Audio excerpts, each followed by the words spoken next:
Okay, a while ago I did some rants on films that were nominated for the Oscars for this year or last year, however that works. One that I haven't talked about is Nickel Boys. And Nickel Boys is a really great film. I have to admit that this is a film that definitely, I would have to say, like, it knows it has a low budget, but at the same time, that low budget I think works for it. But what they didn't count on, or what I didn't count on, was the fact that this film is very much a period piece, and they really went out of their way to make it look like a period piece. I'll try and describe to you what the basic premise of this is, but to do that I really have to talk about how this film is done and how different it is from most films you're going to see. This is going to be one of those films that a lot of Republicans and all those MAGA guys are going to say is too woke.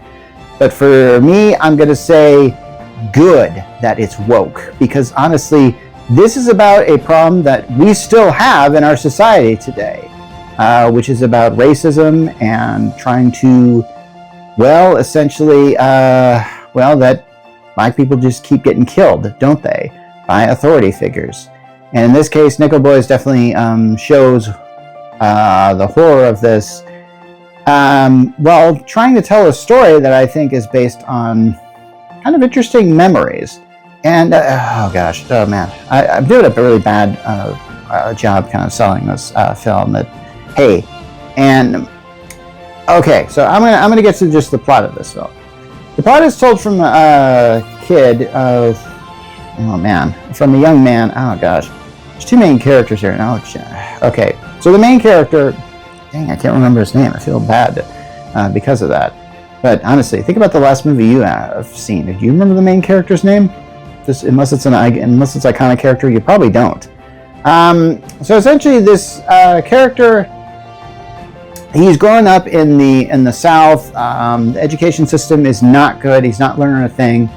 One day, he gets told that he can go to this other new education thing that will really teach him some great stuff.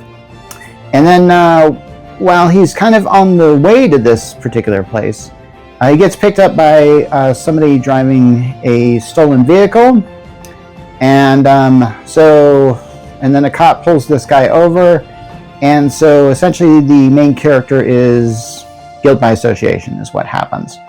This character is taken to a place called the Nickel Academy, I believe it's called, and apparently it's a place where a lot of white people go to and receive very good education. But as far as the black people that are there, they just kind of shift them to the side, and they don't really care if they get a good education or not. There's one scene in which, and it's obviously set up almost like a military school, and where these guys are essentially saying okay, here's how it is. You start out as a grub, and then you can get to, and then there's like this caste system that they have to go through. And I went okay, that's just sick and wrong that they do that. But this takes place in the 60s or so. So there's the civil rights movement going on in the background, and it's one of the things I really like about this film is how that all this stuff is going on in the background. You kind of hear things from that, and so yeah. And you often see things like Martin Luther King speaking and stuff like that. They cut to a lot of things. Now, I want to discuss how this film is done, and if you like this type of filmmaking, you're going to really love Nickel Boys, because I feel like Nickel Boys is a film that was made for filmmakers who really just want to tell a story. And the story of Nickel Boys is really good because not only is this a story that, honestly, I probably should do some research as far as whether the story actually happened or not, because it feels pretty dang authentic. Geez, I can't believe I didn't do that. Whoops. Okay, normally when a film is based on a true story, they go out of their way at the end to give little things to say okay, here's what happened to this person. But I didn't really see that in Nickel Boys. So, and yeah, if you want to make some comments on this, keep it polite. But hey, I understand. Hey, maybe I didn't do my homework there, and that's what might be on me. And so, if you want to give me a bad grade on this test, I get it. Okay, so here's how I'm going to explain this.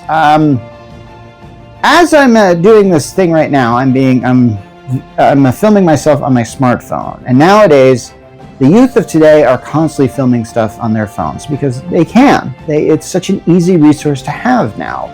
And then they upload it, and there's so many services that you can do for that with TikTok and YouTube.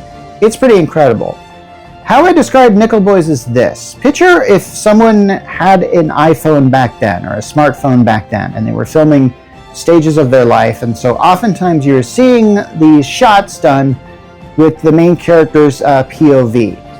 And while this main character is at Nickel, they meet another person, and these two become very good friends. And there's one thing I didn't really, this is one of those films in which, like, once you start using this format, you're kind of a slave to this format. But then here's the thing, this film does some really interesting things. I think from out of nowhere, it sort of jumps forward to something like 1988 or something like that. And we're seeing this main character from the back. I don't really think we actually see their face because I don't know if they wanted to do all the makeup required to age this character, and I'm told he was played by a different actor. So yeah, and I might as well just discuss this aspect of the plot of the film. Is we're seeing this character in the future, decades out of Nickel, and he's starting to actually do some digging. And by digging, I mean digging like on the internet, which at the time was pretty young at the time, so I'm not really certain how he's able to access this, because I'm told that these sections of him take place in 1988. In 1988, we didn't really have much of an internet back then. I mean, I recall chat rooms and stuff like that existing in the late 80s, but man, that didn't really take off to the 90s. But essentially, Nickel is an abusive academy. We see these characters get beaten, and there's hints that they are possibly getting raped as well. And there's one particular instance in which, like, I think that they actually kind of have boxing matches at Nickel, and you can tell that there's some gambling done on the side on this because one of the headmasters at Nickel basically tells a certain boxer to take a dive.